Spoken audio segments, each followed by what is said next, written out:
Hi everybody, we're back with the second part of this sample test, and the rest of the questions all come from chapter 9 and all have to do with confidence intervals. So we'll start with this one. In a February 2012 Harris poll, 881 of 1,013 randomly selected adults said that they always wear seatbelts. Construct and interpret a 98% confidence interval for the proportion of adults who always wear seatbelts. So first of all, the sample proportion, p hat, is 881 over 1,013. This is our point estimate, and that comes from our sample. And we don't have to find that separately. We just have to put in x and n into the calculator. It will find that for us. In fact, it will tell us this value as a decimal when it does the calculation. So this is a confidence interval for a proportion, not a mean, a proportion. And for this, we go to stat, and then we go over to tests. And we want test A, which is down, you have to scroll down below the bottom of the screen because even the bigger screens don't have it, don't show that one. So it's down below. The list goes on. So down here, A, a one prop Z interval. That's what we want to choose. So when we get here, what we have to put in here is X. X is the 881. And N is the total, so 1,013. We put in the confidence level, and 0.98.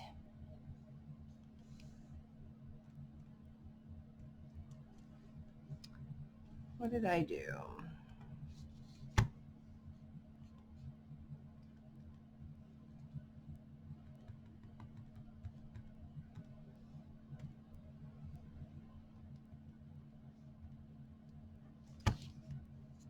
So here we have 0.845 is the beginning of the interval, and 0.894 is the end of the interval. Notice how it gives us p hat here, 0.86969 whatever. So if you're asked for that, you can find it yourself, but it also will give it to you. It's just the division here. It's not hard to find, but it does give us that.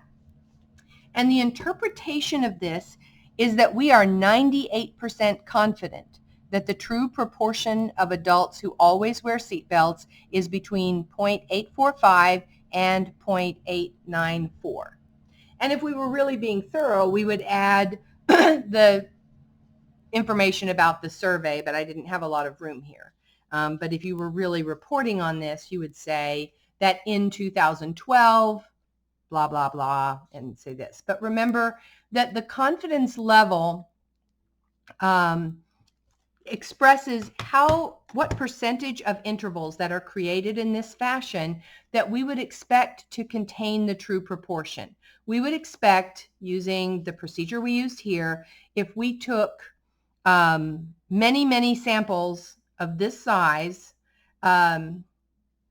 we would, of 1,013 people, we would expect if we created this, and remember, if you take different samples, you get different people, but we would expect for the true proportion to be in 98% of the intervals we created using this technique and these particular strategies.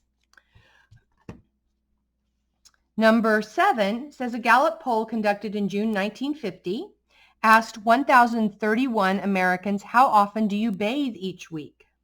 Well, we're all at home now isolating, so maybe that has changed for some of us. But in 1950, the mean was 3.7 times per week with a standard deviation of 2.3. And we've been asked to construct a 99% confidence interval estimate of the mean number of times Americans bathed each week in 1950. So this is the confidence interval for a mean, so these are from two different sections. One of them is from 9.1 and one of them is from 9.2. So for the mean, we have a sample mean is 3.7. That is our point estimate.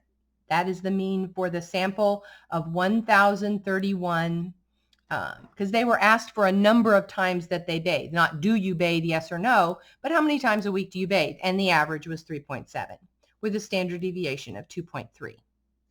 So for this one, we're going to use a different confidence interval test. So we go to stat and then tests, and then we go down to 8, which is in this main screen for some calculators. Some of the older ones, you still might have to scroll down below the bottom.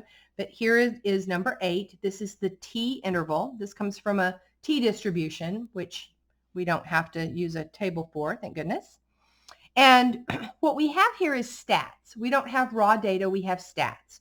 So we're going to highlight stats, and then it asks us for the mean, which here is 3.7, and it asks us for the standard deviation. Remember, these come from a sample, so it's an S, so 2.3. And it asks us how many were in the sample, so it's 1,031. And the confidence level here is 99, so we put it in as a decimal, so 0.99.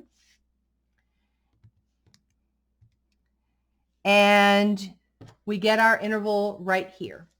Now, on the MyMathLab questions, it asks for this interval. In some of the questions, it says the lower bound is this, or the lower value is this, and the upper value is this. This is the lower value, and this is the upper value. It may not ask for it as an interval in this notation, but this is the lower, and this is the upper. So you can see here, 3.515 is the beginning of the interval. 3.885 is the end of the interval when we round off to 3 places. And the interpretation of that is that we are 99% confident that the true mean is between 3.515 and 3.885. And remember, this is an average. I guess there's not a 0.515 of taking a bath or a shower, but this is an average for a lot of people. Number 8 comes from chapter 9 again, and this is finding the sample size so that you can do a confidence interval. And a confidence interval estimates a parameter. So this confidence interval is estimating the parameter that is the true mean number of times people bathed in 1950. And if you want to estimate a parameter, you have to conduct this poll, and you would need to know how many people to include, or if it was something other than people, like how many turtles to include, or clouds, or whatever you were doing a sample of, you would need to know how many to include. So we have a formula for that, and the formula here we have, in a previous study, it was reported that 68% of a local town's high school seniors plan to go to college after graduation. A school administrator needs an updated estimate of the proportion of high school seniors who are planning to go to college after graduation. How many students must the administrators sample to be within 2.5 percentage points of the true proportion with 95% confidence? So 2.5%, that's the margin of error. And the formula, which is on our formula chart, so we have the formulas for sample size are here. These are sample sizes to estimate a proportion, and that's exactly what we're trying to do here.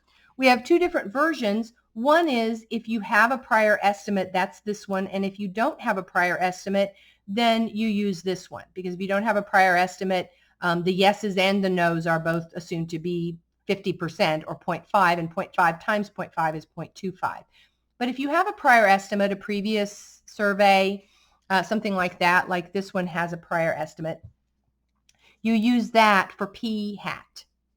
So in the formula, we're going to have p hat is going to be the 0.68, and q hat is 1 minus p hat, so that's going to be 0.32. 1 minus 0.68 is 0.32. And then on the top is the Z sub alpha over 2, and that goes along with your confidence level. We have a 95% confidence level. So we look on our table here, and this is part of your chart. And if we have level of confidence is 0.95 or 95%, then we have 1.96 is our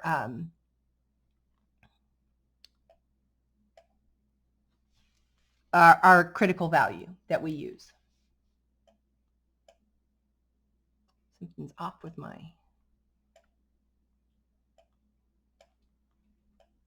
Trying to focus it a little better, but I know it's hard to see. So we have 0.68 times 0.32, 1.96, which is the critical value from our table right here. And on the bottom is our margin of error written as a decimal, so 2.5% is 0.025, and we square that, and again, that's all right here in the formula.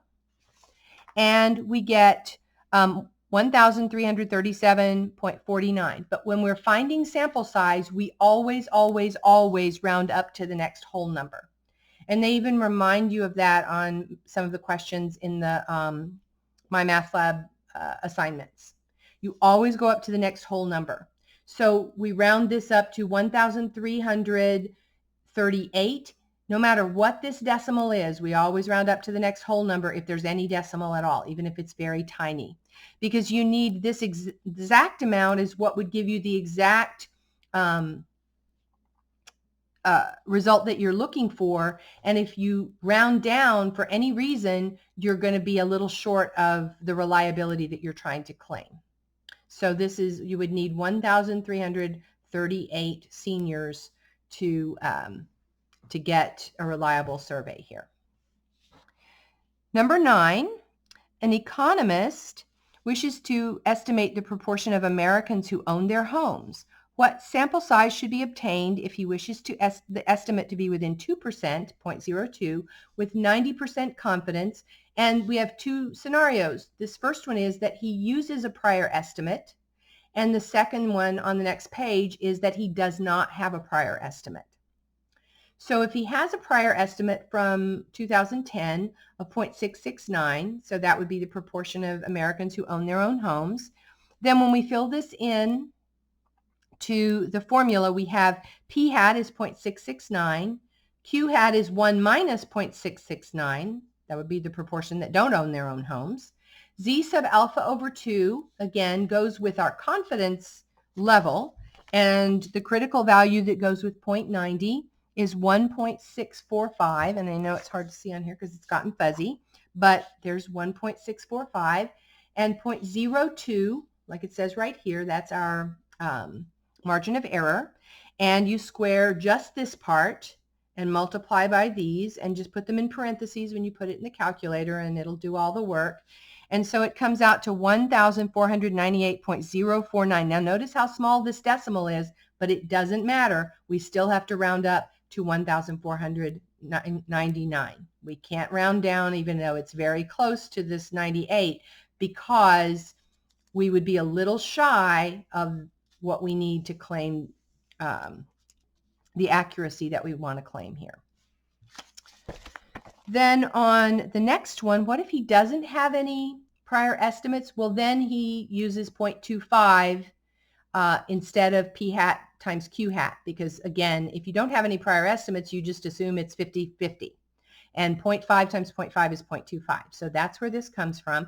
Everything else is the same. This value comes from the table of critical values. This is our margin of error. We square just this, multiply by the 0.25, and make sure you put it in the calculator just like this, parentheses and all, or you may end up with your order of operations messing you up.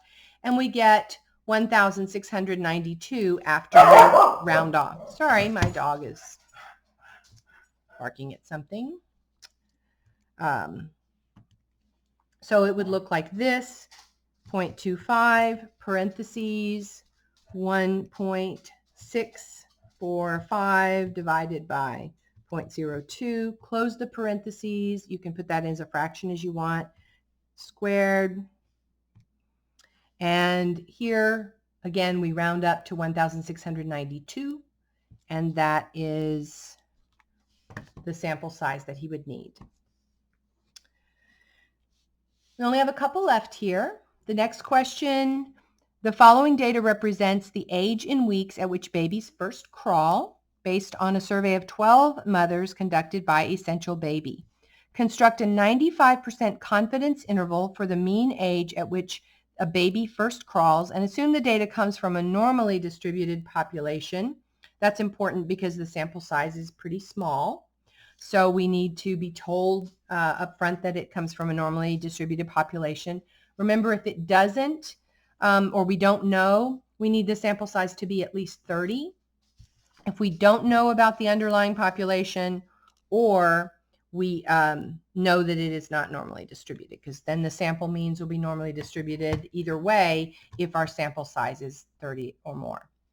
So we have data here, and we're going to put that data in a list, and I already have it in here, so I put it in list 1. So now we're going to go to our confidence interval for the mean. So again, this is stat tests. Remember, this is a t interval. So number 8 for the t interval. And now I'm going to choose data because I actually put it into a list. Then it asks me which list. Mine is in list 1. The frequency should be 1. We're not doing anything with frequency. And the confidence level for this one is 95%, so 0.95.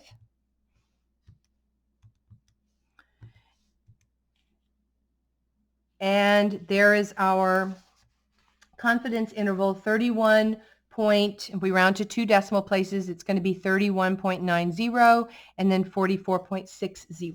So remember, this is number of weeks that a baby crawls. So we are 95% confident the true mean age when babies first crawl is between 31.90 and 44.60 weeks. And then the last one is just an understanding question, and this comes up in some of the questions you might see, so make sure you think about this and really have a clear picture of what's going on. What is the effect on the length of a confidence interval when the confidence level is decreased? The interval gets smaller when the confidence level is decreased. So if the interval gets smaller, the confidence level gets smaller, they get smaller together. So if you decrease your confidence level, the interval will get smaller. The length of a confidence interval and the level of confidence increase or decrease together.